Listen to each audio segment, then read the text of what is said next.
Bueno, estaba pensando ayer, digo, hace tiempo que no predico aquí lo que es en la iglesia, desde mediados de agosto. Digo, ha llovido desde entonces, porque la última predicación fue la que hicimos en el retiro de iglesia. Entonces, pues bueno, pues tenía yo ya morriña, un poquito de ganas, ¿no? De ver a la gente y de ver la iglesia llena como últimamente que estamos que no cabemos. Hoy está un poco más normalita, pero me dijeron que la semana pasada un poco más tienen que venir los geos a desalojar porque no cabía aquí la gente ya, ¿no? Pero bueno, está muy bien. Quería compartir un texto que ya está ahí un poco el tema y es también una predicación que va muy acorde a continuación con lo que fue la predicación que hicimos en el retiro, o que hice en el retiro, basada en Filipenses, de abandonar, olvidar el pasado y extendiéndome a lo que está por delante. Le daba yo muchas vueltas porque es un tema que, bueno, pues creo que es muy presente, creo que, como dije en la predicación, en nuestras vidas personales, pero también en lo que vemos en la vida de la Iglesia. Y ante ese tema de extendiéndonos hacia adelante, el Señor empezó a tratar conmigo con un tema que tiene que ver con lo que vamos a ver hoy. Si queréis, vamos a orar primero. Gracias, Señor, porque un domingo más podemos venir a escuchar tu palabra, a gozarnos delante de ti, a gozarnos junto con los hermanos y a buscar, Espíritu Santo, tu dirección y esas palabras que hacen que nos renuevan día a día, Señor.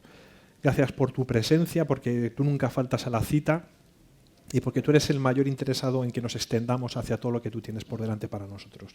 Gracias en tu nombre, Señor. Amén. Vamos a ver un texto que está en Apocalipsis 2, 1, 5. Apocalipsis, siempre que se predica, casi siempre en Apocalipsis tiene que ver, ¿no?, con los temas venideros, con lo que va a venir. Maranata, Cristo viene, aleluya.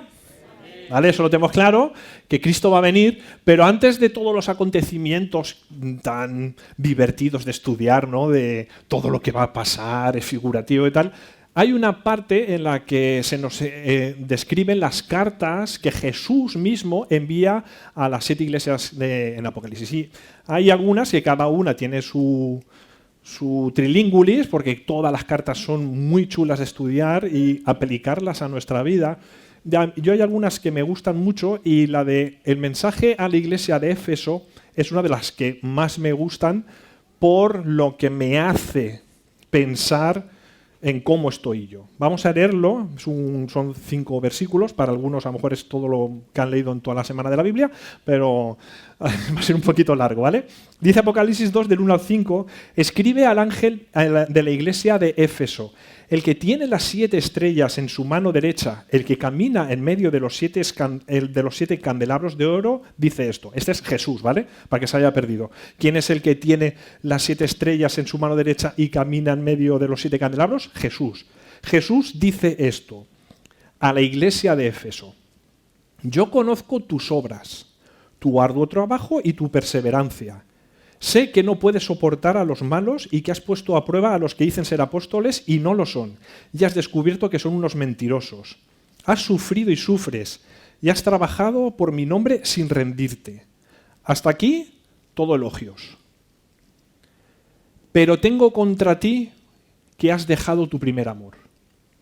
Recuerda, por tanto, de dónde has caído, arrepiéntete y vuelve a actuar como al principio, pues si no, pronto vendré a ti y quitaré tu candelabro de su lugar si no te has arrepentido. Pero tienes a tu favor, le acaba de dar un palo, pero vuelve otra vez a dar una cosa buena, pero tienes a tu favor que aborreces a lo que hacen los nicolaitas, lo cual yo también aborrezco. El que tenga oídos, que oiga lo que el Espíritu dice a las iglesias. Al vencedor le daré de comer del árbol de la vida, que está en medio del paraíso de Dios. Es un texto que si lo analizas, tiene muchos contrastes, ¿no? Da virtudes, como pasa en casi todas las cartas del Apocalipsis. Una virtud, una reprimenda y otra virtud. No se cumplen todas, en la iglesia de Filadelfia, por ejemplo, no, ¿vale? Pero normalmente es así. El Señor dice cosas buenas de la iglesia, de esa iglesia en concreto, le da una reprimenda de algo en lo que han fallado y vuelve a decirle una cosa buena. Cuando tú lees este texto, mi pregunta es, ¿qué significa pues el primer amor? Porque es una palabra, una frase que se usa mucho. Sin embargo, solo viene, la siguiente diapositiva, por favor. Sin embargo, solo viene en este texto de Apocalipsis. ¿Vale? O sea, no es el concepto del primer amor no es una cosa que se habla continuamente en la Biblia. Se refleja en el último libro de la Biblia. Y los cristianos lo hemos cogido como muy nuestro, ¿no? El primer amor, ¿no? Entonces ¿qué es el primer amor? Porque yo veo, cuando leo la carta a Éfeso, que se le están dando un montón de cosas buenas, ¿no? Se dice que es una iglesia que trabaja de una manera perseverante, que se han mantenido fieles, que han sufrido, han llegado a sufrir mucho y nunca se han rendido. Que aborrecían las obras de los nicolaitas, que aunque no sabemos exactamente quiénes eran los nicolaitas, y no nos vamos a poner aquí a debatir, eso para cuando hacíamos los desayunos con diamantes, ahí sí que hacíamos esos estudios, y si se vuelven a hacer estudios de Apocalipsis, por tercera vez creo en la iglesia, los volveríamos a hacer, pero sí que está claro que Jesús aborrecía lo que hacían a los nicolaitas. Muy importante para aplicarlos a nuestra vida. Aborrecían lo que hacían, no aborrecían a los nicolaitas. Aborrecía Jesús las obras. Jesús no aborrece nunca a las personas. ¿Vale? Porque muchas veces que este texto es, aborrecían, no. Y nosotros a veces no sabemos hacer esa diferencia y identificamos a la gente con lo que la gente hace. Y no es lo mismo. Nosotros podemos aborrecer el pecado, podemos aborrecer lo que la gente hace, debemos aborrecer lo que Jesús aborrece, pero nunca podemos aborrecer a las personas. Las personas son las mismas por las que Jesús pagó con su sangre en la cruz, igual que conmigo. ¿Vale? Eso nunca hay que olvidarlo. Pero sí que Jesús le dice, vosotros aborrecéis lo que hacen los nicolaitas, sus obras, y vosotros también. Entonces yo veo todas estas cosas. Incluso a veces, el otro día tuvimos una conversación así en grupal con varios miembros de la iglesia y nos contaron un poco la historia de dónde ha venido, de cómo esta iglesia ha llegado hasta nuestros días. A mí me gusta escucharlo porque como pues tanto mi mujer como yo no lo hemos vivido, pues queremos impregnarnos de la historia de esta iglesia para conocerla y para saber de dónde viene y cómo hemos llegado al punto en el que estamos. Y muchas de las cosas que nos cuentan, y Víctor Inba cuando juntamos nos cuentan también muchas cosas, a veces me siento identificado o veo que parecemos la iglesia de Éfeso. Una iglesia pues, que se ha mantenido perseverante, que ha tenido muchas pruebas, situaciones muy difíciles, pero la iglesia ha permanecido. Nunca se ha rendido. Es una iglesia que ha intentado guardar la doctrina, lo que se dice, ¿no? La sana doctrina. Es una iglesia que siempre ha intentado guardar la doctrina, que ha echado fuera a los malos maestros, pero que ha sufrido. Y eso es, la iglesia de Éfeso se sentían igual. Yo creo que la descripción que hacen de la iglesia de Éfeso es una descripción que todas las iglesias querrían, ¿no? No querríamos todos una iglesia perseverante, una iglesia que piensa, que se vuelca, que está en contra de la falsa doctrina. Yo creo que son cosas que son buenas. Sin embargo, se habían entregado totalmente, ¿no? Como pone aquí, a luchar contra la falsa doctrina. Hace mucho hincapié en la iglesia de Éfeso. Nosotros también debemos guardarnos de los falsos maestros. Como iglesia no podemos permitir que en una iglesia, en nuestra iglesia, pero en la iglesia en general, se dé falsa doctrina. Falsa doctrina entendiendo que es la doctrina que no está basada en la palabra. Está basada en la verborrea. En decir lo que a la gente le gusta, lo que la gente piensa. Entonces, pues bueno, pues esto como es popular le lo digo. No, la doctrina tiene que estar siempre basada en la palabra. Para saber si está basada en la palabra, ¿qué es lo que debemos hacer nosotros? Conocer la palabra. Si no conocemos la palabra, pues cualquiera que venga y diga que si no eres próspero es que estás en pecado, pues te lo creerás, porque no conoces la palabra. Ahora, cuando yo voy a la palabra y veo que Jesús era hijo de un carpintero, que Jesús iba a los sitios andando, que se le manchaban las sandalias, que se tenían que limpiar los pies unos a otros, el tema de la prosperidad me queda un poco así como diciendo, o que todos los discípulos en el libro de Hechos, casi todos murieron como mártires, dejados por la sociedad, pues hay cosas que... Ahora, si yo no conozco la palabra, no conozco el mensaje de Dios para mí, pues viene cualquiera, me dice una cosa que es muy chula, que tú vas a tener dinero, que vas a tener... Estoy hablando de la prosperidad como podría hablar de otras muchas, ¿vale? Pero a lo que voy es que hay que conocer la palabra de Dios. El hecho es que también hoy en día hablar de algunas cosas, de esto está bien y esto está mal, parece que se nos pone difícil a los que subimos aquí a predicar o a los líderes y responsables de áreas de mesas, porque el ambiente de relativismo que hay en la sociedad, de que todo está bien y todo vale, también se ha metido dentro de las iglesias. Entonces, también a veces parece que en la iglesia todo vale y cuando sales y dices esto no está bien, es como hay que ser un poco valiente para poder decirlo. Recordar siempre las obras, nunca las personas.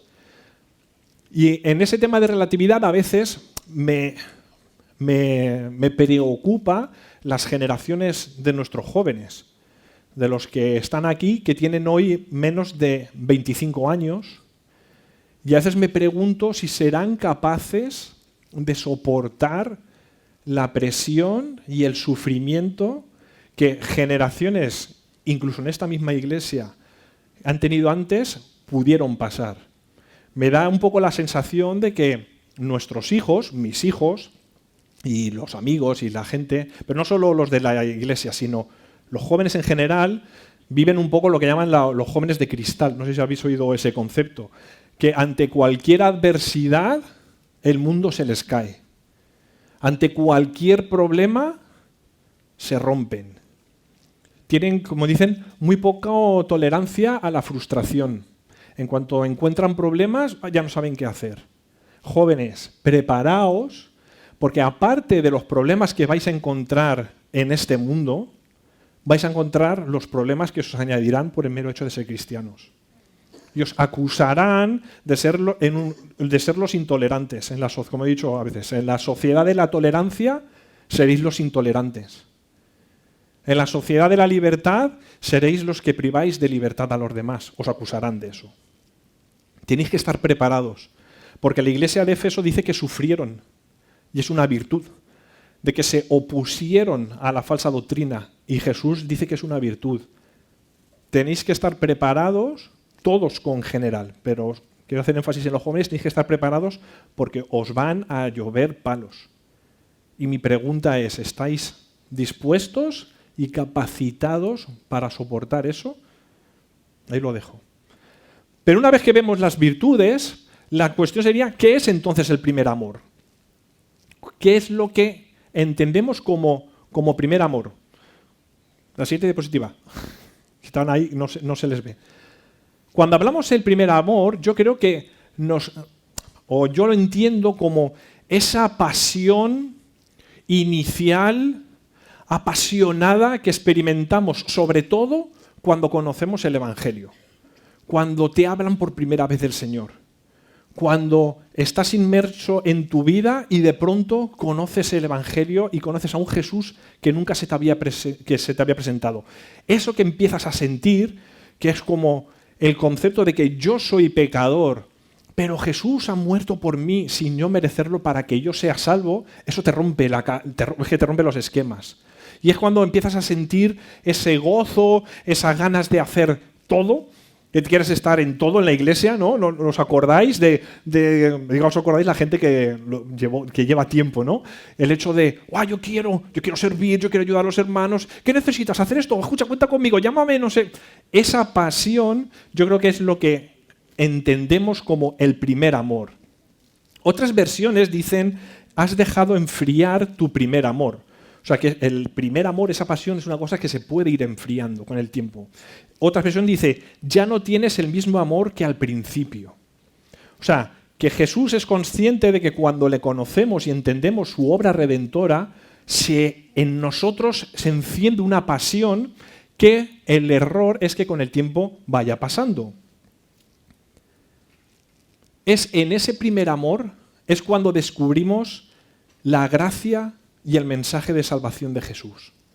Si ese cuando a ti te transmiten el mensaje de Jesús, no eres capaz de entenderlo y de interiorizarlo, tu vida como cristiano ya no va... A lo mejor has empezado a venir a la iglesia por otras razones, pero es en el momento en que tú entiendes que Jesús, siendo Dios, se hizo hombre y vino a morir con sufrimiento por ti, por tus pecados. Cuando tú entiendes eso, es cuando sientes ese primer amor. Es cuando dices, yo en realidad solo puedo darte amor a ti, Jesús, porque tú lo has hecho todo. Y todas nuestras obras se reflejan como amor a Jesús por su sacrificio.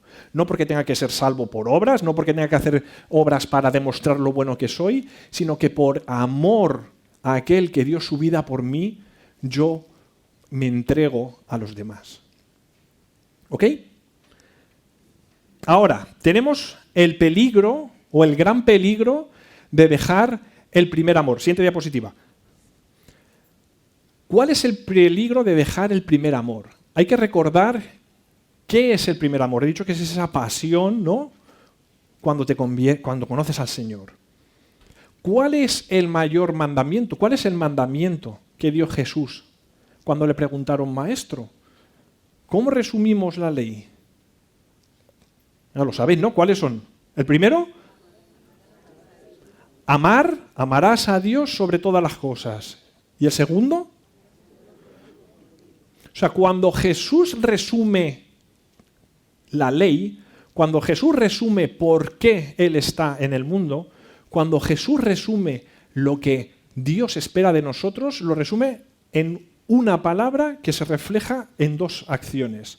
La palabra es amor.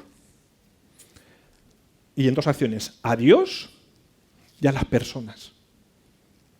Así de sencillo.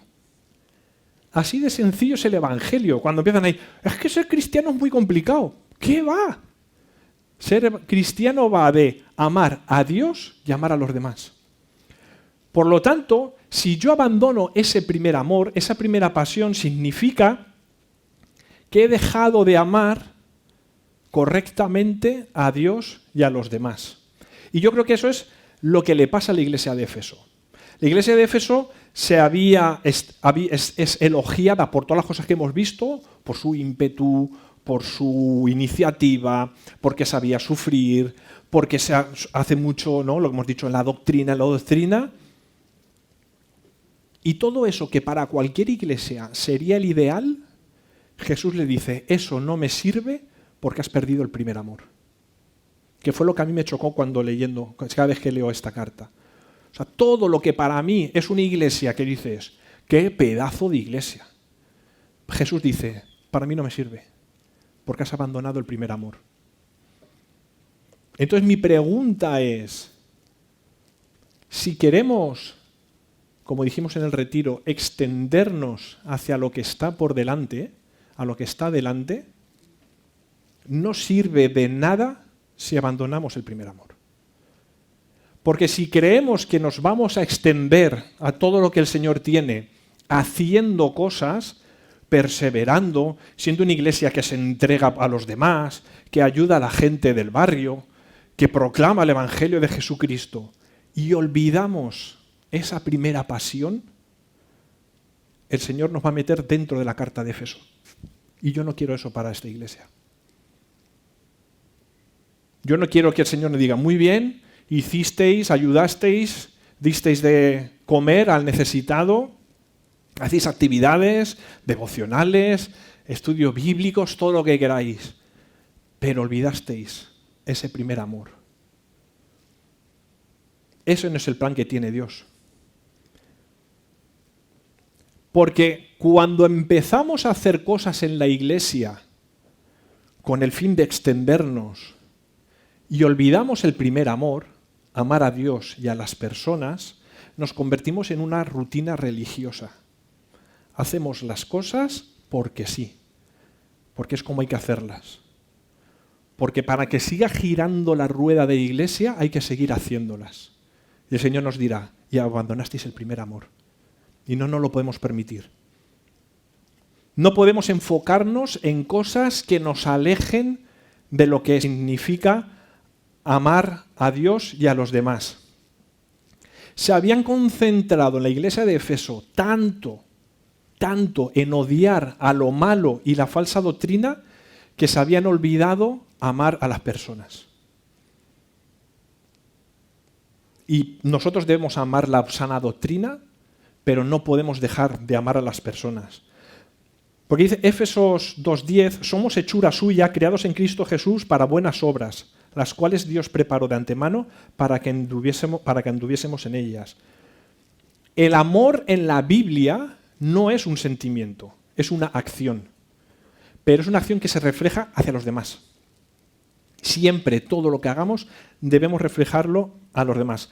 Ahora, si ponemos nuestra fe en los lugares incorrectos, que es lo que le pasó a la iglesia de Éfeso, tendrán un concepto erróneo de lo que significa ser cristiano.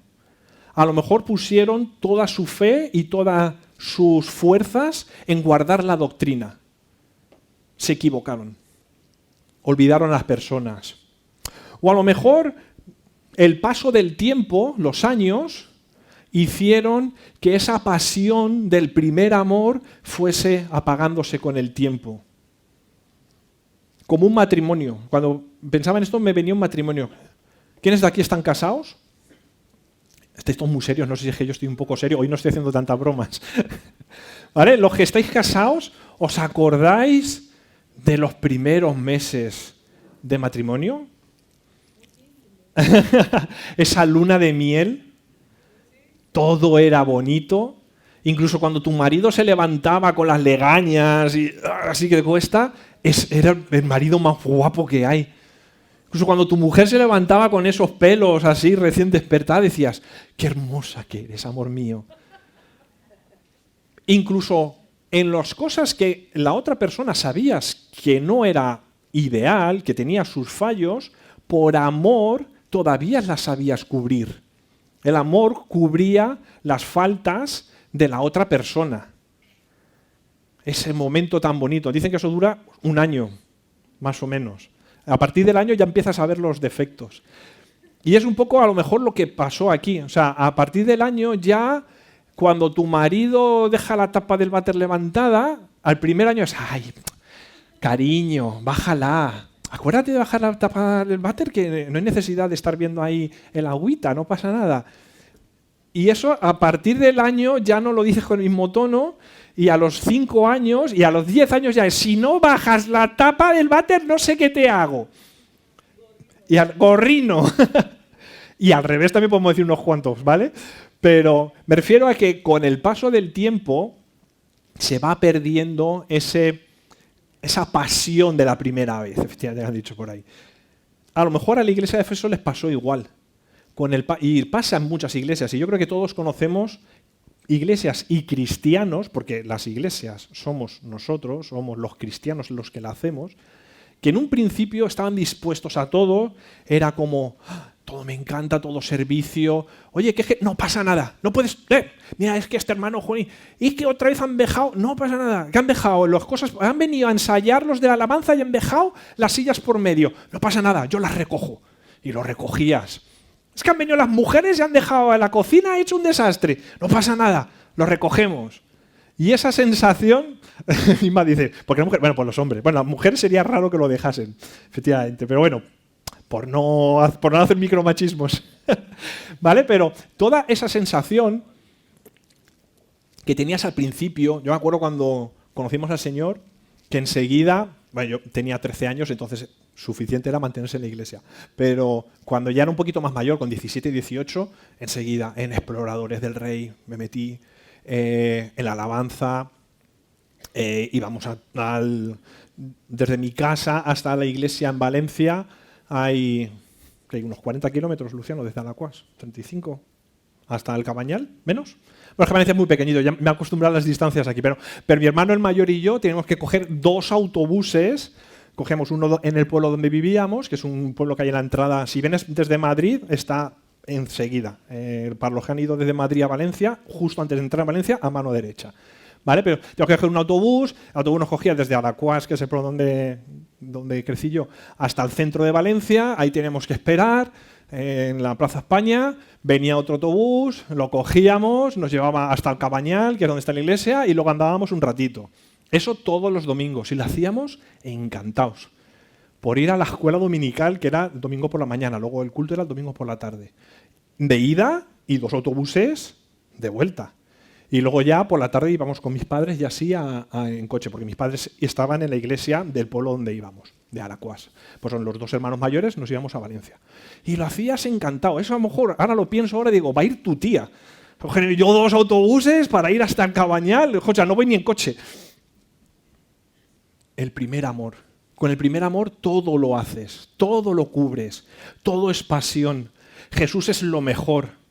Estar con los hermanos de la iglesia me encanta. Escuchar su palabra me apasiona. Y eso se puede ir perdiendo con el tiempo.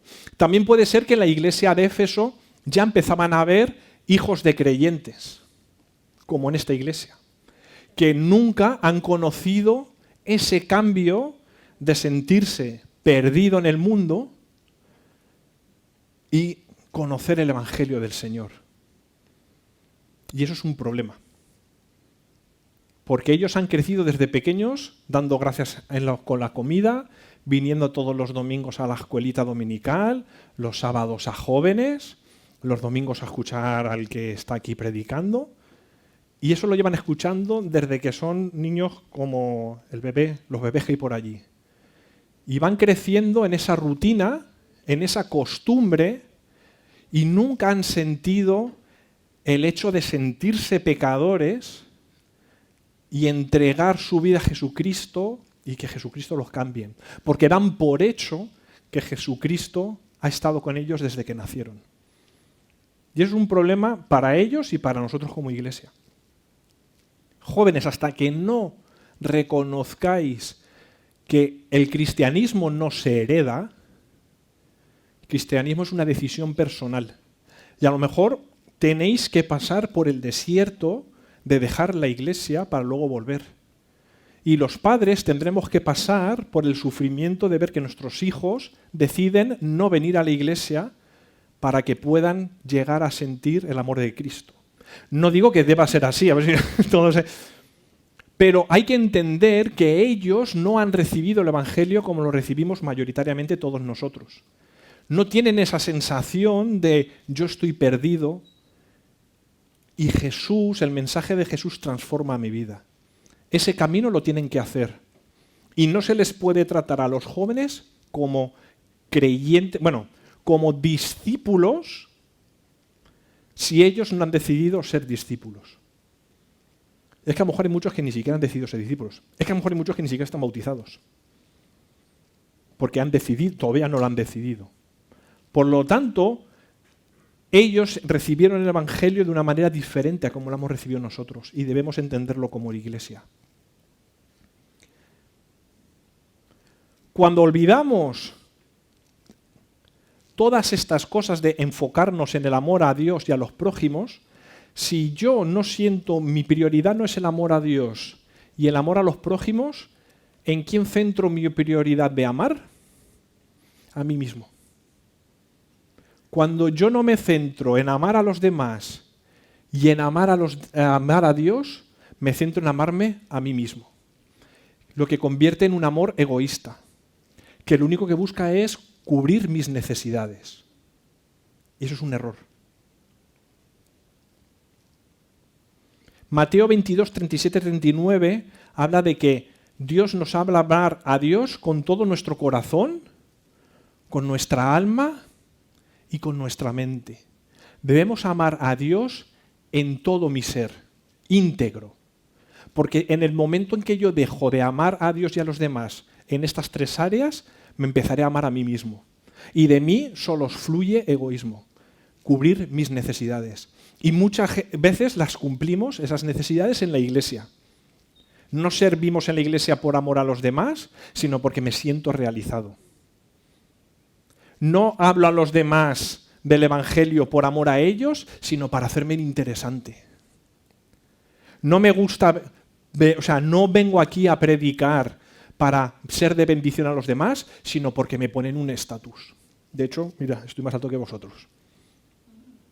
Si yo no me enfoco en el amor a los demás y en Dios, me enfocaré en el amor a mí mismo. Y de mí mismo solo sale egoísmo.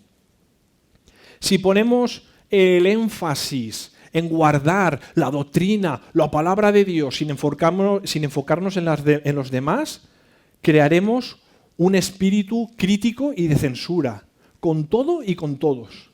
Si pierdo de mi vista a los demás, todo lo que hagan los demás que a mí no me gusta será censurable, sin entender a lo mejor por qué lo están haciendo. Solo veré su falta, lo que están diciendo, y si es un hermano, peor, porque es que mira lo que está diciendo. ¿Y sabéis quiénes hacían eso? Los fariseos. Los fariseos se centraron en la ley. Pusieron todo su énfasis en guardar la ley, pero se olvidaron de las personas. Y por eso son como son. Y si ves en la Biblia, ¿con quiénes son los únicos que Jesús discute? Con los fariseos. No discutió con prostitutas, con recaudadores de impuestos, con pecadores, con borrachos. A esos solo les decía, acercaos a mí, y viéndome a mí, vais a ver al Padre. Sin embargo, a los fariseos, a esos sí, les ponía de vuelta y media. Solo discutió con los fariseos y con los que vendían, además a esos les zurró, y con los que vendían las palomas y en el templo de su padre, porque vio tal ofensa lo que habían hecho, que a esos no es que solo discutiese, es que con esos cogió un látigo y se lió con ellos, con los únicos. Pero con las personas que estaban en errores doctrinales, con las personas que tenían errores en su concepto de entender a Dios, lo único que les hizo fue demostrarles amor. Incluso con un joven rico que se creía más santo que todos, ni siquiera le confrontó. Le hizo, déjalo todo y vente. Y nosotros a veces se nos olvida y nos ofenden o ofenden a nuestro querido Jesús, a nuestro Dios, y enseguida sacamos la Biblia, el bibliazo, y si es por Instagram o por Facebook, sacamos toda nuestra ristra de declaraciones, pues es que no sé qué. Y si vemos gente en la calle que tiene vidas que no van acorde con lo que nosotros pensamos, les damos caña por encima de todo, sin olvidarnos que detrás hay vidas y hay personas. Y como ha dicho, aborrecéis las obras de los nicolaitas, las obras. Nosotros tenemos que guardar e intentar que toda la gente conozca a Jesucristo. Y cuando ya son maduros y están preparados para escuchar, podemos decirle las cosas que le están apartando del Señor. Pero es que es el Espíritu Santo el que convence de pecado. No somos nosotros. Y a veces nosotros cogemos el rol del Espíritu Santo. ¿Qué tengo que hacer para crecer más? Tienes que quitar esto, tienes que dejar de esto. Estás viviendo así mal. Con esta persona no puedes estar viviendo. Estás viviendo en pareja, eso no se puede. El Espíritu Santo mostrará a la gente. Tú solo habla de Jesucristo, del amor de Jesucristo a las personas. Y el Espíritu Santo le mostrará a cada uno lo que tiene que hacer o dejar de hacer. Además es que hay cosas que para ti pueden ser de tropiezo, pero para los demás no. Yo se pongo mucho en el sentido de música. Yo escuchaba cierta música cuando era adolescente que cuando yo la escuchaba en mí provocaban rebeldía. Hacia mis padres, hacia la religión, hacia todo. Y cada vez que la ponía era como... ¡ah! De hecho, yo entré en la Facultad de Bellas Artes y lo primero que hice fue dejarme el pelo largo. Eso, los que me conocen, no como Vicente, que lo he visto ahí, digo, Vicente no sabe lo que es eso. ¿Vale? Pero yo me dejé el pelo largo y yo siempre vendía en la iglesia que el pelo largo era porque me gustaba. El pelo largo, y eso mucha gente con la que he hablado, era uno de mis símbolos de rebeldía contra todo y contra todos. Hoy en día escucho esos mismos grupos de música y no producen en mí absolutamente nada.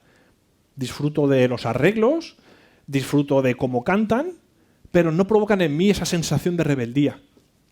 Porque hay cosas que no son malas ni satánicas en sí, sino que son malas en ese momento para mí, en ese momento en que yo estoy viviendo. No son buenas. Lo dijimos cuando hablamos de lo de las rupturas. ¿Qué es el pecado? Lo que todos nos gustaría, ¿no? La lista de pecados. Pecado es todo aquello que te aparta de Dios. Chimpún, no le dé más vueltas. todo aquello que crea un impedimento en relacionarme con Dios es pecado. Entonces hay cosas que para ti te van a ser de impedimento y para mí no. Para ti son pecado y para mí no. Hay cosas que son de impedimento para todo el mundo.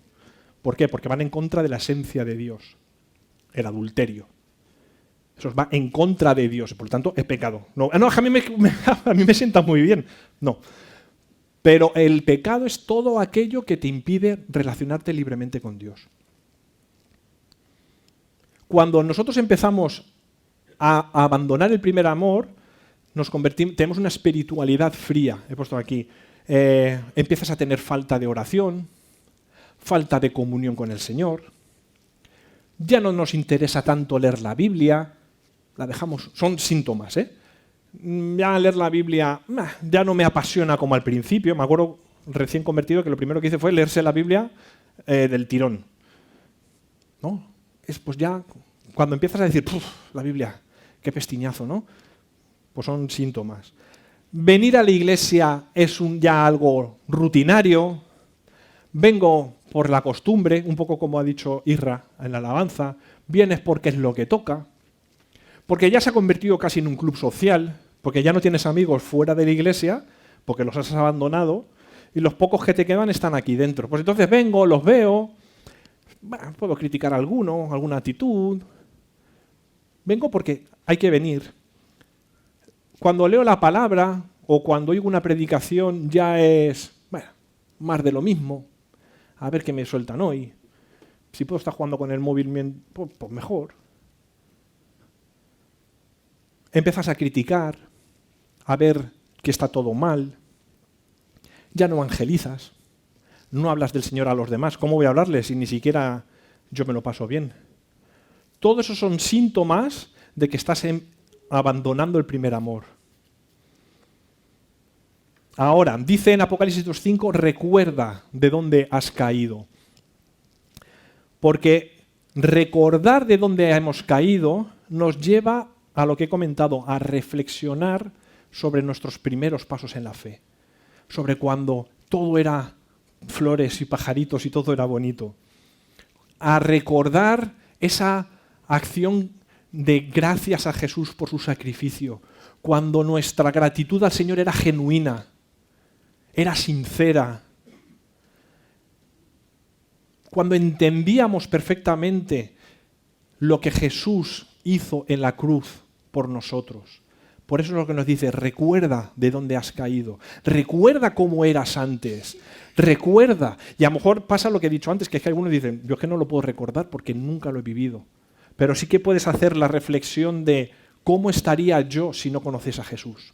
Y eso sí que lo pueden hacer incluso los que han nacido en el Evangelio. ¿Cómo estaría Naín, Joseph, Efer? Bueno, Efer por meter uno más mayor.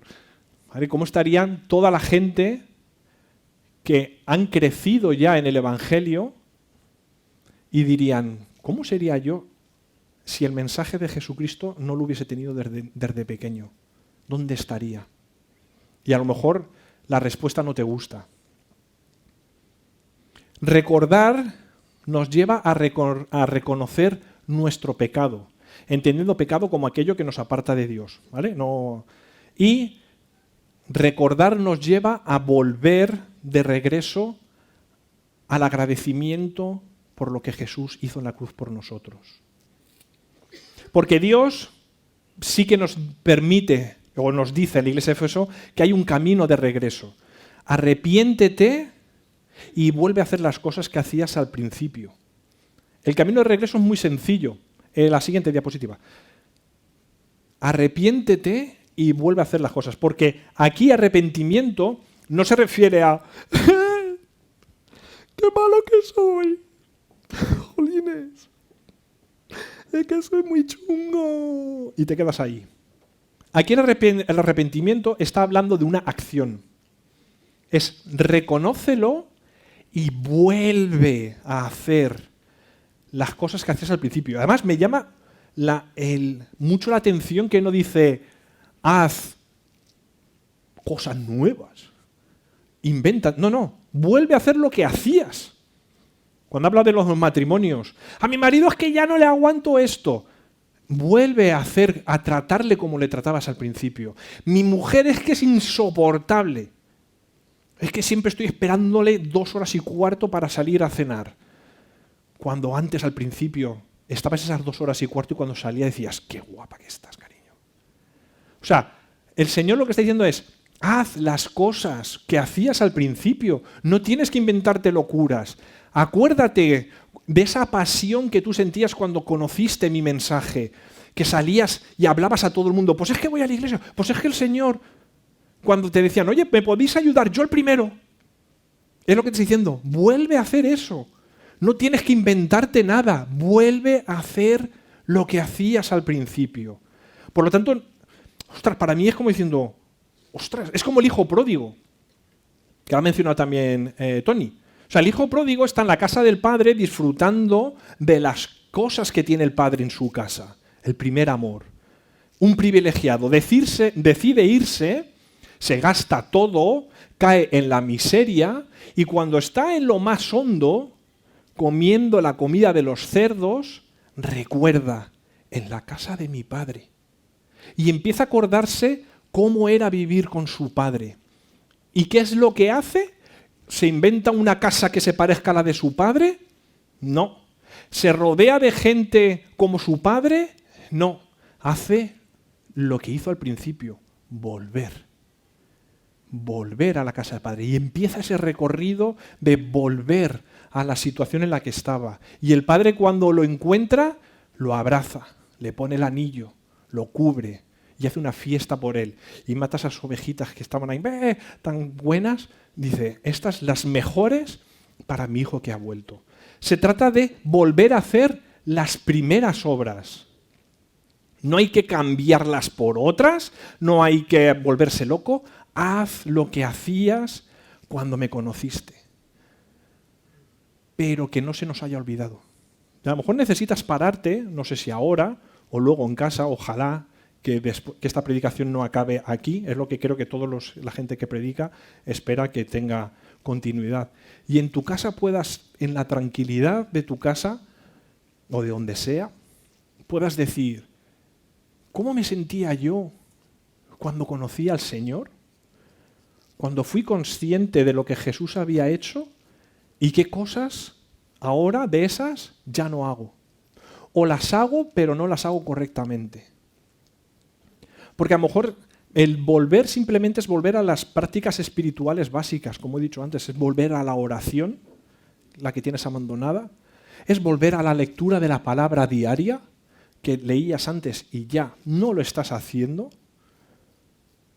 volver a adorar al Señor en la iglesia de una manera sincera, sin importar si suena mejor, si está cantando Isra mejor o peor, si han venido más o menos gente, si hay más o menos luces, sino centrarte en la persona de Jesús, que cuando conocía al Señor y cantaba esas canciones de los 90, de canciones de Steve Green, de Marcos Witt y todo eso, era como, ¡guau!, se me iba la vida, ¡guau!, qué alegría cuando cantaba con ese gozo.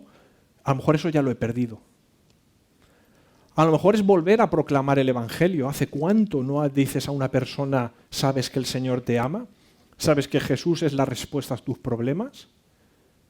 Y antes lo hacías y ahora ya no. Igual en tu trabajo ni siquiera saben que eres creyente. O volver a servir a los demás por amor a ellos. No porque es una responsabilidad que me han encargado en la iglesia, sino por amor a los demás vuelvo a servir. Y para acabar, dice el Señor, la frase de escucha la voz del Señor. Porque esta frase siempre la dice, el que quiera oír, que tenga oídos y oiga. Lo dice en todas las cartas. Porque me gusta, porque es como que el Espíritu Santo continuamente nos está instando a escucharle a Él. El que quiere oír, que oiga. Se lo dice a todas las iglesias. Lo que nos lleva a pensar que el Espíritu Santo está continuamente cuidando de su iglesia. El que quiere oír, que oiga. El que quiera oír, que oiga. Pero deberemos escuchar de una manera diferente. Si queremos extendernos y llegar a un sitio diferente, como dije, basándonos en lo que es el primer amor genuino, debemos escuchar a Dios de una manera diferente. Porque si escuchas a Dios como lo has estado escuchando estos últimos años, te vas a quedar donde estás. Que no digo que en todo sea malo, pero el que reconozca que ha perdido el primer amor y que tiene que cambiar algo, tienes que aprender a escuchar a Dios de manera diferente. Tendrás que empezar a hacer cosas diferentes. Porque si reconoces que en el camino has perdido algo y quieres salir de esta situación, tendrás que empezar a hacer cosas diferentes. Jesús, la frase de el que quiera oír, que oiga, ¿en qué otro sitio de la Biblia los menciona? Aparte en Apocalipsis, Jesús decía, el que quiera oír, que oiga. ¿No suena esa frase a las bienaventuranzas, al sermón del monte? Cuando Jesús decía las parábolas, que una parábola son principios básicos de lo que es Dios, principios espirituales y morales, siempre acababa diciendo, y el que quiera oír, que oiga. Y lo vuelve a decir aquí en Apocalipsis. Por lo tanto, estas cartas son principios espirituales. Por lo tanto, si quieres oír, tienes que estar atento, escuchar de manera diferente y actuar. Escuchar es un llamado a renovar nuestra pasión por Dios, a volver a lo que estábamos haciendo. Y si queremos extendernos a lo que Dios tiene por delante, si queremos avanzar a todo lo que tiene Dios delante, nuestra pasión debe ser como la primera. Si no, seremos puros rutinarios eclesiastales. No sé cómo se diría. Pero bueno, tenemos una pura rutina cristiana, haremos las cosas porque sí, cuando Jesús dice, no, yo tengo por ti, extiéndete, pero no olvides el primer amor. Si no, nos convertiremos en la iglesia de Éfeso. Mi deseo es que podamos vivir apasionados por Jesús y reflejando esa pasión en un amor ferviente hacia Dios y hacia los demás. Hacia Dios y hacia los demás, estén aquí o estén fuera. Apasionados por Dios y por los demás. Que no se nos olvide. Gracias, Señor, por este tiempo en que hemos podido escuchar tu palabra. Yo te pido, Espíritu Santo, que obres en nuestras vidas, que obres en nuestro corazón y traigas entendimiento a nuestra mente por si hemos perdido esa primera pasión. No queremos ser una iglesia que abandona el primer amor. Queremos recordar tu sacrificio en la cruz, Jesús. Queremos estar agradecidos continuamente porque tú, siendo Dios, moriste por nosotros, Señor. Y con ese pensamiento queremos enfocarnos en amarte a ti y en amar a los demás, Señor. Ayúdanos a no perder el enfoque, a no centrarnos y en desviar nuestra atención en cosas que no son las correctas. Y que cuando podamos estar frente a ti, Señor, digamos que hemos recorrido hasta la última milla, Señor, enfocados en ti, Señor. Gracias en tu nombre. Amén, Señor. Oramos como un pueblo unido. Los miércoles a las 10:30 de la mañana y a las 7 de la tarde. y los sábados a las 10:30. Reunión joven los sábados a las 6:30. El domingo celebramos y compartimos juntos a las 11:30.